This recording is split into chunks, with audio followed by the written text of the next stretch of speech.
বাবা কুরবানি দিছে, কবুল হয় নাই, পড়ে আছে। তাহলে সন্তানটা বলতো নিশ্চয় তুমি 2 নাম্বার, বাবা তোমার কুরবানি কেবল কবুল হয় নাই। সন্তানটা বাবারে মানত না। সন্তান কুরবানি দিছে, কবুল হয় নাই, তারে অন্যজনে মানত না। সমাজে শান্তি থাকতো না, অশান্তি থাকতো? কথা কয় না, অশান্তি থাকতো না? আর যারটা খালি একবার কবুল হইতো, তার বাহাদুরি দেখে আর কে বলে আমারটা কবুল, তার মানে আমি সৎ লোক। কথা সাবধান, আমি কিন্তু সৎ, কুরবানি কবুল হয়েছে। ভেজাল বাঁচতো না, কমতো? কি বলেন? ভেজাল খালি বাঁচতই, অশান্তি। এজন্য নবী বলেন, আল্লাহ আমার উম্মতকে এই পরীক্ষায় ফেলাইবে না। কুরবানি কবুল হওয়া না হওয়া এটা পরকালের ব্যাপার, পরকালে দিবা, আখেরাতে দিবা, এটা দুনিয়ায় দেখায়ও না। দুনিয়ায় যদি দেখাও আমার উম্মতেরা অশান্তিতে ভুগবে, এটা আমি দেখতে চাই না। দয়া করে এটা তুমি উঠায় নাও। রসুলের দোয়ার বরকতে এটা আল্লাহ উঠায় নিছে। তো আদম আলাইহিস সালামের জামানায় ছিল কুরবানি কবুল হওয়া না হওয়া, সাথে সাথে প্রমাণ দেখা গেল। হাবিলের কুরবানিটা আগুন এসে পুড়ায়া দেয়া গেল, কাবিলের যেই বস্তুটা কুরবানি দিল অমনেই পড়ে আছে, কবুল হয় নাই। আল্লাহ পাকের রসুল আদম আলাইহিস সালাতু ওয়াস সালাম বলেন, ও কাবিল তোমারটা তো কবুল হয় নাই, তাইলে ফয়সালা আল্লাহর দেওয়া ফয়সালা অনুযায়ী এখন তুমি বিয়ে করবা লবুদাকে, অর্থাৎ হাবিলের জোড়া বোন লবুদাকে, আর হাবিল তোমার জোড়া বোন আকলিমাকে বিয়ে করবে। কাবিল বলে না না, আমি এটা মানি না। নাউজুবিল্লাহ বলেন। আদম আলাইহিস সালাতু ওয়াস সালাম হজে যাবেন, চিন্তা করলেন বিয়ে দিয়ে যাই, আবার চিন্তা করলেন বিয়ে দিয়ে গেলে যেহেতু কাবিল মানতেছে না, এই অবস্থায় যদি দিয়ে যাই তাহলে সমস্যা হতে পারে। বললেন ঠিক আছে, আমি হজ করে আইসা তোমাদের বিয়ে দিও, আপাতত শান্ত থাকে। গেলেন হজে। হজ থেকে আসার পরে দেখলেন, লম্বা কথা আমার বাবাজিরা, হজ থেকে আসার পরে হাবিলকে আর খুঁজে পায় না। হাবিলকে খোঁজে, আপনজন নাতি নাতিন আরও যারা আছে তাদেরকে জিজ্ঞেস করে, কেউ বলতে পারে না। কয় হাবিলকে তো আসলে পাওয়া যায় না। পাওয়া যায় না তো যায় না, আমার বাবাজিরা অনেক দিন চলে গেছে। যাওয়ার পর হযরত আদি পিতা আদম রাতের বেলা ঘুমে স্বপ্নে দেখতেছেন হযরতে কাবিল আইসা ডাকতেছে আব্বু আব্বু বলে। যখন ডাক শুরু করছি, আদম আলাইহিস সালাতু ওয়াস সালাম স্বপ্ন দেখে কান্না করে উঠছে। ওঠার পরে চিন্তা করলো, আহা আমার হাবিলকে তো স্বপ্নে দেখলাম ডাকতেছে, কোথায় কি অবস্থা, কান্না করতেছেন। তখন হযরতে জিবরাইল আদম আলাইহিস সালাতু ওয়াস সালামকে জানাইলেন, আর কান্না করবেন না, আপনার সন্তান হাবিলকে যে কাবিলে হত্যা করে ফেলেছে, হত্যা করে অমুক জায়গায় তারে দাফন করে রাখছে। এখানেও আমার বাজারে অনেক লম্বা কথা। সূরা মাইদার ভিতরে আল্লাহ তাআলা বলেন, হাবিলকে আমার বাবাজিরা যখন মারবে, কাবিল যা দেখতেছে হাবিল ওই উট রাখার, উট বকরি যেই ঘরে রাখতো ওই ঘরের ভিতরে নাক ডাইকা ঘুমায়। কাবিল চিন্তা করলো, এই তো সুযোগ, তারে মারবো এখন, কিন্তু কেমনে মারবে, কেমনে কি করলে মরবে এটা তো কাবিলের জানা নাই, কারণ এরা তো প্রথম মানুষ দেখে নাই। প্রথম যে কোনো কাজ করা কিন্তু কঠিন। এই মাউথপিসটা প্রথম যিনি আবিষ্কার করছে তার অনেক কষ্ট হয়েছে না? একটার সাথে আর একটা জোড়া দিয়ে দেখছে হয় কি হয় না, আবার ওইভাবে দিছে হয় না, এইভাবে দিছে হয় না, এমনি করতে করতে একটা হয়ে গেছে। হওয়ার পরে এখন এইটার মাপে সমানে বানাইতেছে, ঠিক না? তো যে কোনো জিনিস প্রথম আবিষ্কার করা কঠিন, কারণ এটার তো নমুনা নাই। তো কাবিল এখন চিন্তা করতেছে, ও যখন ঘুমাইছে এখনই মারার সুযোগ, কিন্তু কেমনে মারবে এটা তো আর জানে না, বুঝতেছে না, দেখে নাই, কারণ ওরা তো প্রথম মানুষ, কেমনে কি করলে মরবে এটা আর বুঝতেছে না। তো শয়তান তো আর বসে না, সেই কাল থেকেই শয়তানি করে আসতেছে। শয়তান মানুষের সুরত ধরে আসছে, হাতে একটা সাপ নিয়ে আসছে, সাপ আইনা কাবিলের সামনে ছেড়ে দিছে। তো সাপ যখন নড়াচড়া করে যায়, এবার শয়তানে মানুষ শুরুতে আইসা বড় একটা পাথর উঠায়া ওই সাপের মাথায় এরকম করে মারছে। সাপের মাথায় মারলে তো সাপের মাথা সেইসা জায়গায় স্পটে এন্তেকাল ইন্নানিল্লাহ মারা গেছে। এটা কাবিল দেখে ও তাহলে এইভাবে মারতে হয়, শিখলো। মানে ছোট বাচ্চাদেরকে যেভাবে আমরা যা বাবা মা চাচারা যা করে ওইটা দেখে বাচ্চারা নকল করে, যেমন ওই রকম, কারণ ওরা তো প্রথম মানুষ, কিভাবে মারতে হয় বোঝে না। তো শয়তান যখন এইটা ঘটায়া আর কিছু বলে নাই, খালি চলে গেছে। মানে শয়তানের কাজ হলো খালি গুড় ভরানো, আর বাকি কাজ তো পরে হবে। তো গুড় ভরা দিয়ে চলে গেছে। তো কাবিলে তখন দেখলো এইভাবে মারতে হয়। পরে এই যে বড় পাথর উঠায়া, হাবিল তো ঘুমাইছে, বড় পাথর উঠায়া একদম কাবিলের মাথায় এরকম জোরে মারছে। মারা মাত্রই তো মাথা সেইসা মগজ বের হয়, সাথে ইন্নালিল্লাহ মারা গেছে। এখন মারা যাওয়ার পরে আর এক ভেজাল। কি ভেজাল?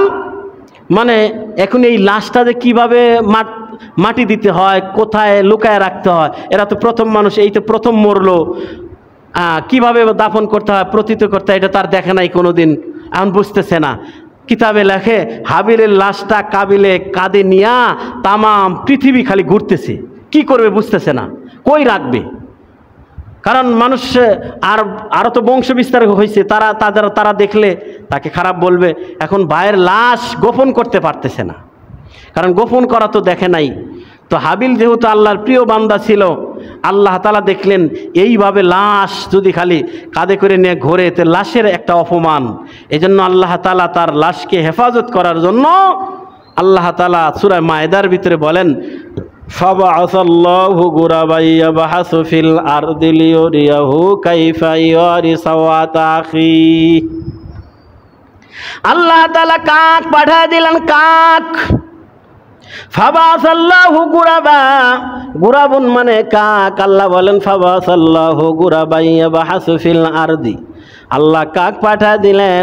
তাফসীরের কিতাবের ভিতরে লেখে দুইটা কাক আসছে, একটা আরেকটারে ঠোকায় মাইরা ফেলছে ওই কাবিলের সামনে। একটারে মারার পরে জীবিত কাকটা নিজের ঠোঁট দিয়ে আর পা দিয়ে মাটি খুইরা খুইরা একটা গর্ত বানাইছে। গর্তর ভিতরে ওই মৃত কাকটাকে রাইখা উপর থেকে এবার মাটি দিয়ে ঢাইকা দিলেন।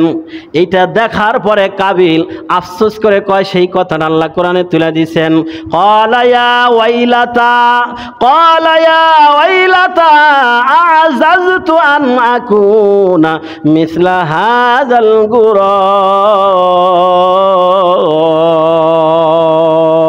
কাবিল তখন নিজেকে ধিক্কার দিয়ে বলতেছে, ইয়া ওয়াইলাতা, হায় আফসোস, আ'জাজতু আন আকুনা মিসলা হাযাল গুরাব, আমি তো এই কাকের মতো হতে পারি নাই, অথচ আমি মানুষ। কাক তার মৃত কাক ভাইকে কি সুন্দর করে মাটির ভিতরে প্রথিত করলো, আমি আমার ভাইকে প্রথিত করতে পারি না, আমি কাকের চাইতে নিকৃষ্ট। নিজেকে আমার তুচ্ছ মনে কইরা, এহানত মনে করে আফসোস করে কথাটা বললেন, ইয়া ওয়াইলাতা আ'জাজতু আন আকুনা মিসলা হাযাল গুরাব ফাওয়ারিয়া সাওআতা আখি, আমার ভাইয়ের লাশ গোপন করা, প্রথিত করার ব্যাপারে আমি কাকের সমতুল্য হতে পারলাম না। তো কাক দেখা গেল, এরপরে ওইভাবে দাফন করছে। আদম আলাইহিস সালাম যখন স্বপ্ন যোগে দেখার পরে কান্না শুরু করলেন, জিবরাইল এসে বললেন অমুক জায়গায় দাফন করে রাখছে। এরপরে জিবরাইলকে সাথে নিয়ে সেখান থেকে লাশ উঠাইছে, উঠানোর পরে বাক্স করে বাড়িতে নিয়ে আসছে। এরপরে আদম আলাইহিস সালাম 40 দিন পর্যন্ত ক্রন্দন করছেন, বাক্সের ভিতরে ভৈরাই রাখছেন। এরপরে আল্লাহর হুকুমে আবার সুন্দর করে দাফন করছেন। তো কাবিলের অবস্থা কি হইল? কাবিল হাবিলকে দাফন করার পরে যখন রওনা দিছে, আল্লাহ পাক মাটিকে বলছে, ইয়া তুরাব খুয হা, ওরে ধর। আল্লাহ মাটিকে বলছে, ওরে ধর, কাবিলকে ধর। অমনেই মাটি নরম হয়ে হাঁটু পর্যন্ত ডাইবা গেছে।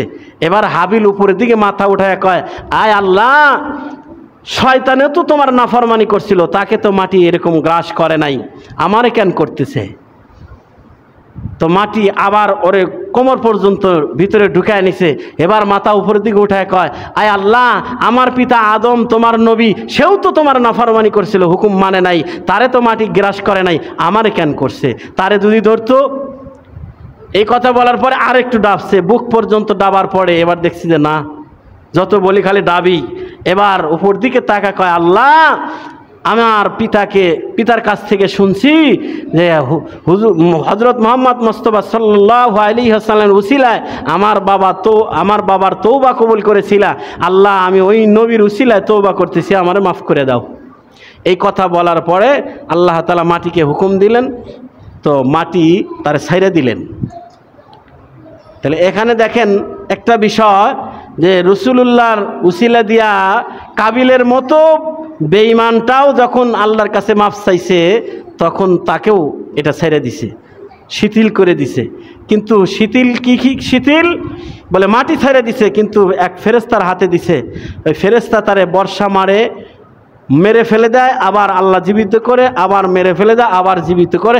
এইভাবে কিয়ামত পর্যন্ত তারে আল্লাহ শাস্তি দেওয়ার উপরেই আছে। তো যাই হোক, এটা ভিন্ন কথা, ইতিহাস। আমি এটা থেকে একটা কথাই বুঝাইতে চাইলাম যে কাবিলও কুরবানি দিছে, হাবিলও দিছে। কবুল হয়েছে কারটা? হাবিলেরটা। কাবিলেরটা হলো না কেন? বলে এটা আল্লাহ কোরআনে বলেই দিছেন, ইন্নামা ইয়াতাকাব্বালুল্লাহু মিনাল মুত্তাকিন। আল্লাহ তাআলা বলেন, ইখলাসের সাথে আল্লাহর সন্তুষ্টি লাভের জন্য যদি কেউ কুরবানি দেয়, সেই কুরবানি কেবল আল্লাহ কবুল করে না। তাহলে কুরবানি দেওয়া লাগবে কার জন্য? আরো জোরে বলেন, কার জন্য? আল্লাহকে দেখানোর জন্য, আল্লাহকে খুশি করার জন্য, নিজের ছেলে মেয়েকে খুশি করার জন্য না, সমাজের কে কি বলবে তাদেরকে খুশি করার জন্য না। কুরবানি দেব কাকে? সন্তুষ্টির জন্য, আল্লাহর সন্তুষ্টির জন্য। ইখলাসের সাথে আল্লাহ যেই পরিমাণ অর্থ সম্পদ দিছে সেই সমর্থ অনুপাতে কুরবানি দেওয়া, তাহলে সেটা আল্লাহ কবুল করবেন। আল্লাহ তাআলা যেন আমাদেরকে হাবিল যেইভাবে কুরবানি দিছে ইখলাসের সাথে, ওই ইখলাসের সাথে আমাদেরকেও কুরবানি করার তৌফিক দান করে। সকলে বলে আমিন। তো কুরবানির সকলেই প্রস্তুতি নিতে থাকেন। কুরবানির আলোচনা ধারাবাহিকভাবে চলতে থাকবে ঈদের আগ পর্যন্ত, ঈদের দিন পর্যন্ত। এই জন্য ধারাবাহিক